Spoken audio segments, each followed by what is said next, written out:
ಅತ್ಯಾಚಾರ ಆರೋಪ ಎಸಗಿ ಬಂಧಿತನಾಗಿರುವ ಸುಬ್ರಹ್ಮಣ್ಯ ಪದವಿ ಪೂರ್ವ ಕಾಲೇಜಿನ ಶಿಕ್ಷಕ ಗುರುರಾಜ್ ವಿರುದ್ಧ ಸಮಗ್ರ ತನಿಖೆಯನ್ನ ನಡೆಸಬೇಕೆಂದು ಆಗ್ರಹಿಸಿ ಕಾಲೇಜಿನ ವಠಾರದಲ್ಲಿ ಸಾರ್ವಜನಿಕರು ಹಾಗೂ ವಿದ್ಯಾರ್ಥಿಗಳು ಇಂದು ಪ್ರತಿಭಟನೆಯನ್ನ ನಡೆಸಿದರು.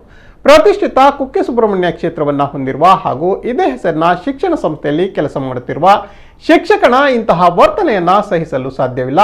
ಈತನು ಶಿಕ್ಷಕ ವೃತ್ತಿ ಮಾಡಲು ಅಯೋಗ್ಯನಾಗಿದ್ದಾನೆಂದು ಪ್ರತಿಭಟನಾಕಾರರು ಆಕ್ರೋಶವನ್ನ ವ್ಯಕ್ತಪಡಿಸಿದರು.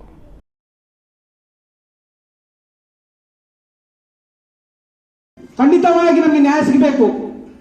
ಯಾಕೆ ಈ ತರ ದಾರಿ ತಪ್ತಾ ಇದೆ ಅಂತ ಹೇಳಿ ಈಗಾಗಲೇ ನಾವು ತಿಳ್ಕೊಂಡ ಮಟ್ಟಿಗೆ ಆ ಅಪರಾಧಿ ಬಿಡುಗಡೆಯಾಗಿ ಬಂದ ಮನೆಗೆ ಕೆಲವು ಗುರುವೃಂದದವರು ಹೋಗಿದ್ದಾರೆ.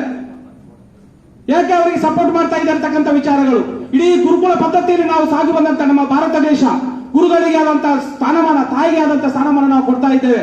ಇಡೀ ದೇಶ ನಡೆಯುವಂತದ್ದು ಒಂದು ಧರ್ಮ ಪ್ರಕಾರ.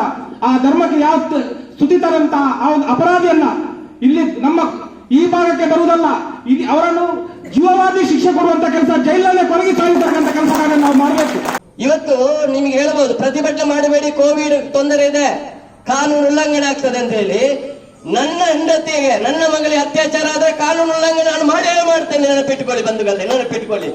ನಿಮ್ಮ ಹೆಣ್ಣು ಮಗಳಿಗೆ ತೊಂದರೆ ಆಗಿದೆ, ಕಾನೂನು ಉಲ್ಲಂಘನೆ ಮಾಡಲೇಬೇಕು. ನಮಗೆ ಯಾವುದೇ ಭಯ ಬೇಡ. ಯಾಕ್ರಿ ನಮಗೆ ಕಾನೂನು? ನನ್ನ ಹೆಂಡತಿಯನ್ನು, ನನ್ನ ಮಗಳನ್ನು ಅತ್ಯಾಚಾರ ಮಾಡ್ತಾರೆ ಅಂದ್ರೆ ನಿಮಗೆ ಕಾನೂನು ಬೇಕಾದ್ರ ಮಧ್ಯ? ನಮಗೆ ಕಾನೂನು ಬೇಡ. ಯಾವುದೋ ಒಂದು ಸಣ್ಣ ಪುಟ್ಟ ಪ್ರಕರಣ ಬೇಕಾದ್ರೆ ನೀವು ಬಿಡಿ, ನಾವು ಅದರ ಬಗ್ಗೆ ಮಾತಾಡೋದಿಲ್ಲ.